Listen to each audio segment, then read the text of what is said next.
SDF. Ada massa, ada kekakuan, ada redaman, dikenai gaya. Terus kita dapatkan U, ya. Kalau U-nya sudah kita peroleh, yang lain-lain, reaksi, gaya dalam, dan sebagainya, kita peroleh dari mana? Kalau perpindahan sudah dapat, terus kita lakukan apa? Struktur yang sama. Sekarang kita kasih,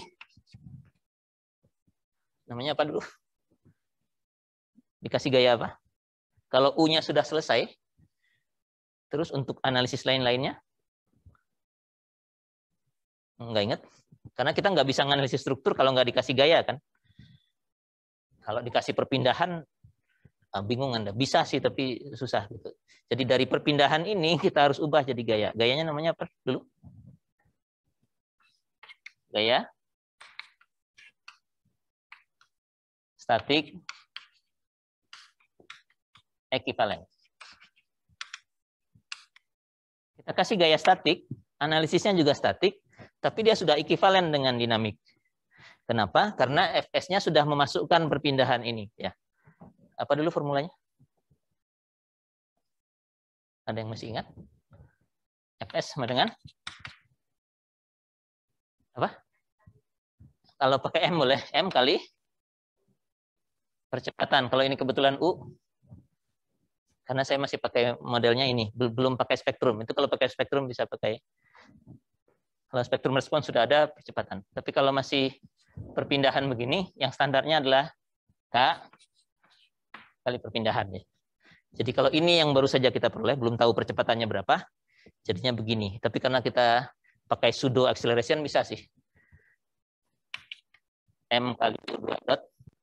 Dan kalau kita cari maksimum, yang ini tuh gitu ya. Kalau ini kan maksimumnya spectral displacement dan hubungannya cuma tinggal dikali omega kuadrat atau dibagi omega kuadrat satu sama lain gitu ya. Gitu. Jadi perpindahan yang sudah kita peroleh bisa kita ubah jadi gaya statik ekivalen dengan mengalihkannya dengan kekakuan. Begitu. Nah, sekarang untuk multi degree of freedom di bawah sini. Prinsip yang sama berlaku juga. Untuk analisis lanjutannya, kalau U sudah diperoleh, MDEF,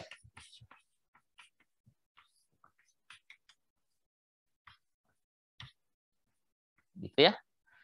Ada U1, U2, U3 sudah diperoleh semua. Kita bisa terapkan gaya statik ekivalen.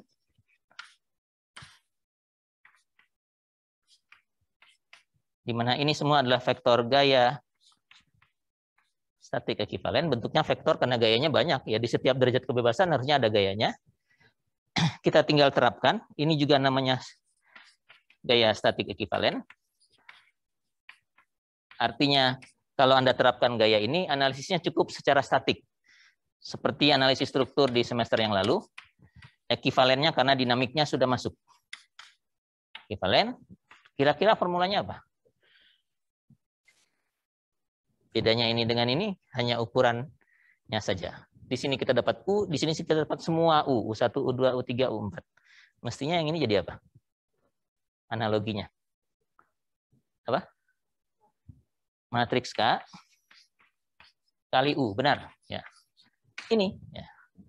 U-nya sudah diperoleh dari dinamik, tinggal kalikan dengan kekakuan, jadinya gaya. Gaya ini kita taruh aja di sini semua. Nah, kalau sudah begitu, mau cari reaksi, ya kalau seperti ini, reaksinya kan jumlah semua horizontal ini, gitu ya. Kalau gaya geser momen di setiap kolom, ya tinggal potong aja. Potong di sini, oh gesernya yang di atas. Potong di sini, gesernya yang ini dan itu. Keseimbangan biasa. Statik biasa lah pokoknya. Begitu.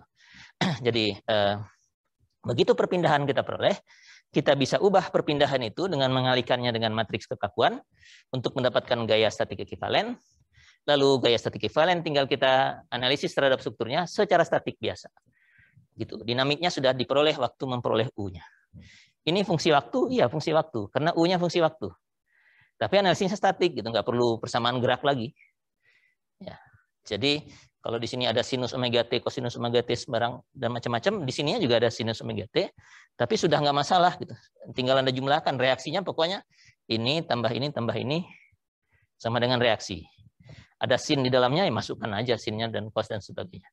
Keseimbangannya statik. Oke, jadi perpindahan sudah. Kalau kayak begini, apapun yang terjadi, sisanya sudah bisa dihitung. Kayak dalam reaksi tegangan dan sebagainya, tinggal pasang gaya statik ekivalen, lakukan analisis struktur secara statik.